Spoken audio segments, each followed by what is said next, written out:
Whoops, I haven't been recording. Did you kick up all the dust you needed? Oh yeah, that feel good. Slow down. Slow your roll. Slow your roll, Chief. All right.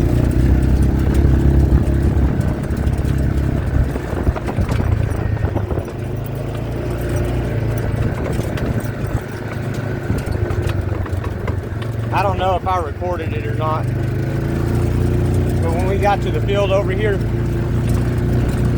he saw the hay bales and tried to take off after them. See, it's just hay bales, but he didn't know what it was at first. See, here's what I wanted to point out is how I let him do his own pace. When he starts pulling me, I go faster.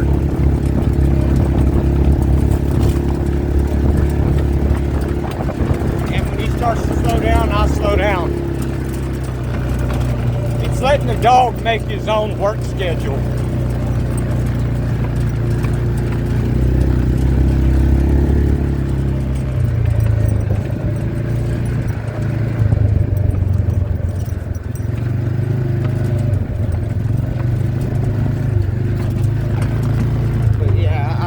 Control the pace, and I just go with him.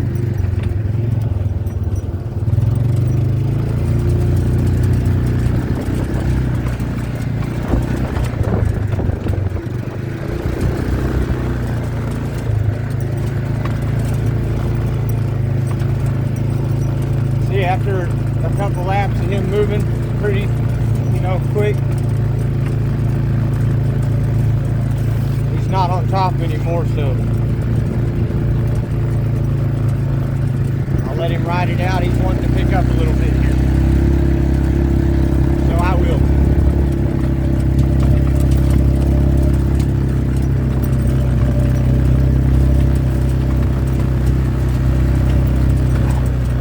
Once they go all out, well, he's still running. So he'll break into a stride eventually. We have to here because of this.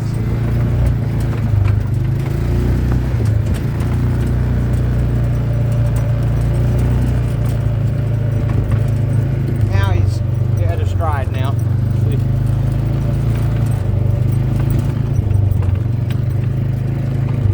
Which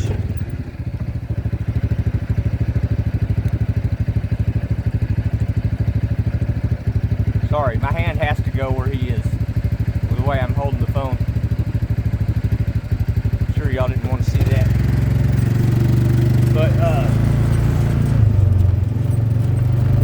when they're going all out like that,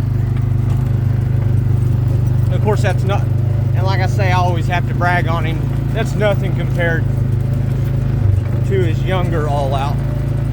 But when they are going all out, when they break into a stride, that means they're oxygen deficient. Their brain is oxygen deficient. So they're recovering, and now he's recovering. See? So he'll push it again. And it gets less and less each time. He's looking at the cows right now. See? He's focused on those cows up there.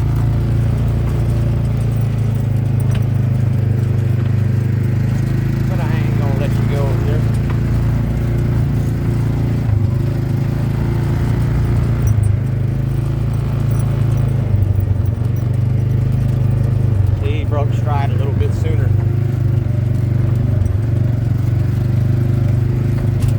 And we're at 4 minutes, so plus the other 2 laps, that might be 6 minutes. What are you doing? Oh, he's smelling something. Come on.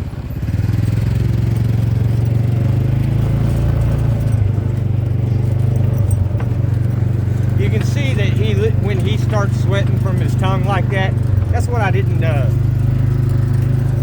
I never really went into detail about foam and stuff like that. This dog won't have a lot of foam, all right? So you have to watch him not to overwork him. If your dog produces foam after, a decent amount of running or work, and they start to produce foam, that's because they have excess fat in them. And, like chemicals and fat and shit, and they're burning that off. And so if your dog gets that quick, or if they get it period, it's time to stop the workout at that point. Walk them out and then put them up. If you were doing a conditioning, or what some people call a keep, or you were going to peak a dog, you need to put him up every time he starts foaming at the mouth. You need to walk him, give him the rub down, cool him with water, put him up.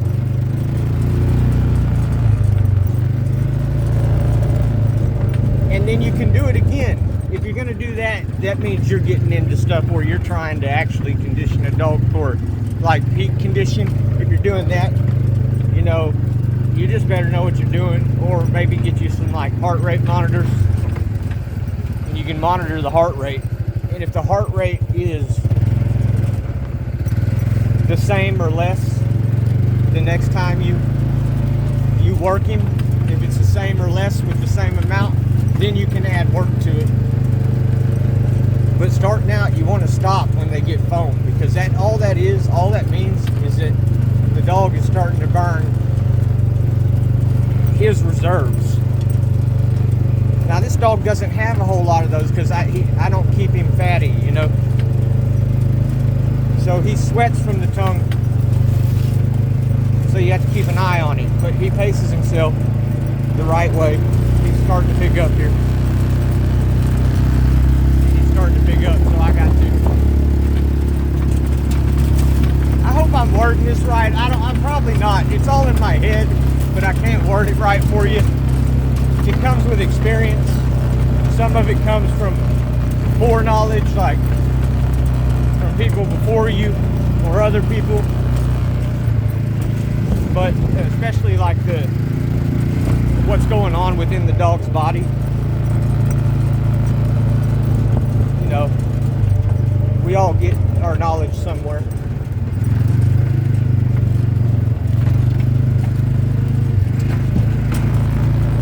But like I've said before, I want people to, exercise their dogs. And if you're going to do that and do it properly, some of these tips might help you. They may not.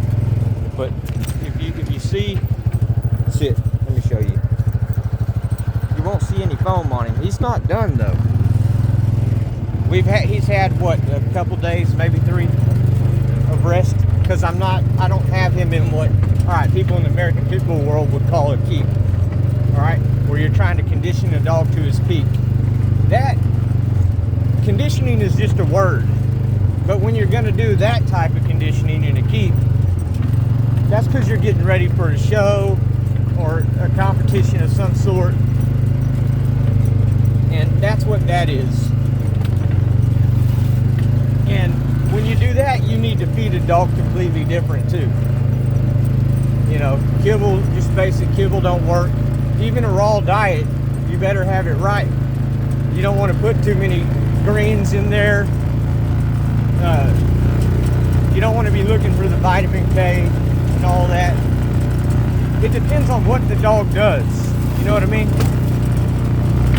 There's a different keep and there's a different diet for just about every, for weight pulling, for runners, wall climbers. There's a different way. It's kind of like, it's the same thing with people. Mike Tyson has a different diet and workout program than Usain Bolt. You know what I'm saying? And so it's the same thing, as opposed to a swimmer as well. There's many ways to get to the goal, but there's really only one for certain competitions with dogs. Like back in the old days when they would fight dogs, this is history. I don't fight dogs, y'all know that. back in the day when they would fight dogs, if you put a dog through a keep on weights and you're doing weight training and muscle building, that dog would take bottom back in the day. Once he gives out his maximum effort, he's done. And then he has to recover. So if you go look at a lot of the good people that condition dogs that by word of mouth that everybody knew, one of the good ones is Robert Lemm. That's where I get a lot of my information from. And not many people know him though.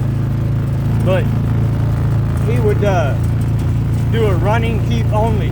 So the idea is to bring the dog to his maximum stress and then walk him out on his feet. Don't put him up.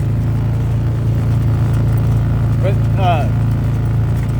if you're doing weights, a dog gets bulky, you know, and they'll have big bulging muscles and stuff, but that lactic acid will build up in them, you know, real quick. And once that happens, the dog's pretty well done. You know, it's pretty much done. So it depends on what you're gonna do with the dog, is what I'm saying. If you're doing it like me, you can do those, but you don't need to do them every day. That's only, like I said, if you're gonna be going to do like competitions and stuff like that. Anyway, I'm gonna shut up, y'all, because I know I don't word everything right. Like I said, it's in my head, but man, there's some scent there that he loves. It's in my head, but I can't ever get the words out.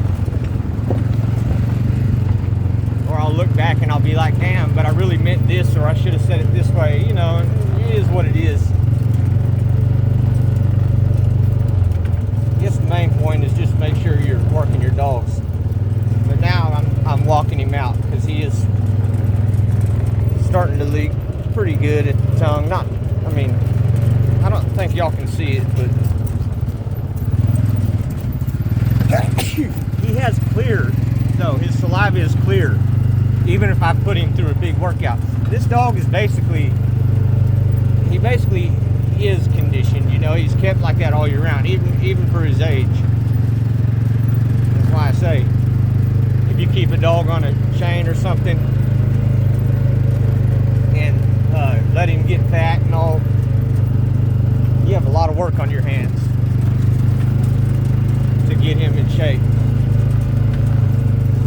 as opposed to keeping the dog in shape its whole life, from a puppy up. And I don't mean condition a puppy, I mean keep a puppy with a slim waist, no hip bones. Idea, you know, when you look at him, a puppy doesn't need, some people say make sure the puppy stays fat and stuff like that. No, I mean, I don't think so, not at all. I think the puppy should always have a good slim waist, not too slim. You know, you don't want the ribs showing like when they're an adult, because they are developing, but you also don't want them with a fat belly and all that, and where when you look across their midsection you see no difference from shoulders to the hindquarters. You should see a difference. That's my opinion. And you can also feed a dog right all day long, and it ain't gonna do shit if you don't exercise the dog. And vice versa. If you exercise the dog and he eats like shit, you ain't gonna get a good exercise out of him. What he can do.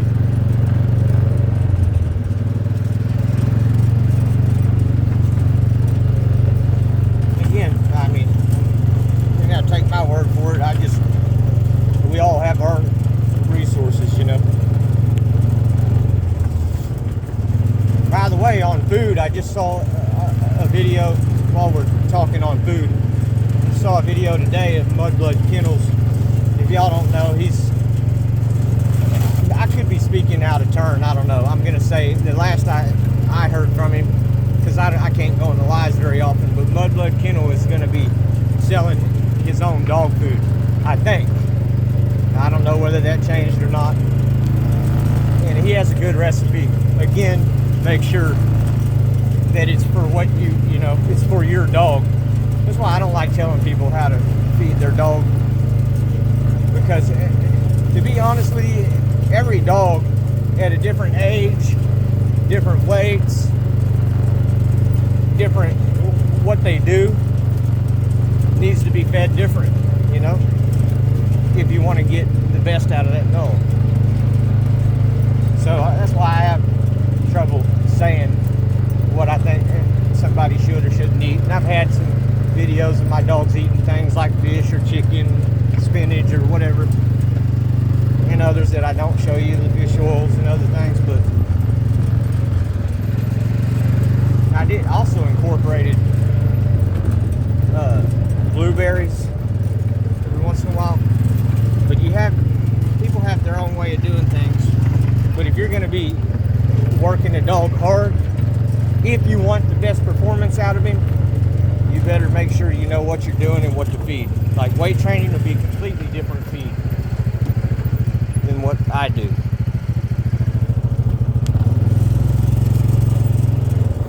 See, now we're gonna walk. We're gonna hand walk.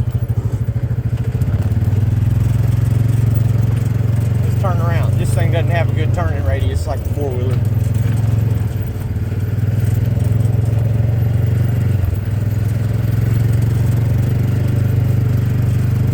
Good boy.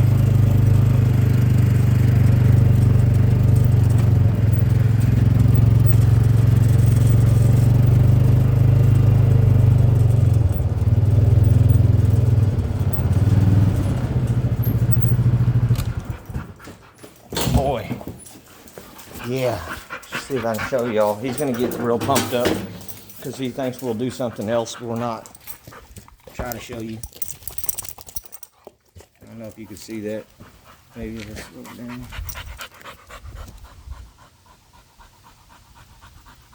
The tongue out is good. It's how a dog cools. But you see it's shiny. No foam. No frothing, you know. That comes from a dog being in pretty good condition. Because if they're not, you'll know it real quick. If you have an overweight dog and you try to do what I just did with him, you'll start to see white foam in the mouth. That doesn't mean a dog that just naturally drools. I'm talking about after working hard. If you see that white foam, it just means he's, you know, got a little too much excess fat and that he's burning it off. But you should stop at that point. I can't clarify that enough. I know I keep saying it, but you end up hurting your dog or worse if you don't.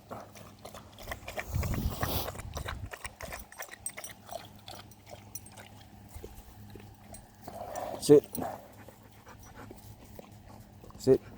Sit. Good boy. Good boy. Water.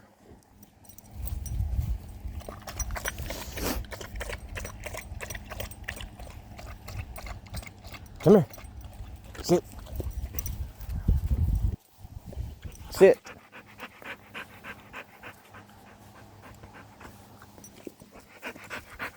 Down. Get water.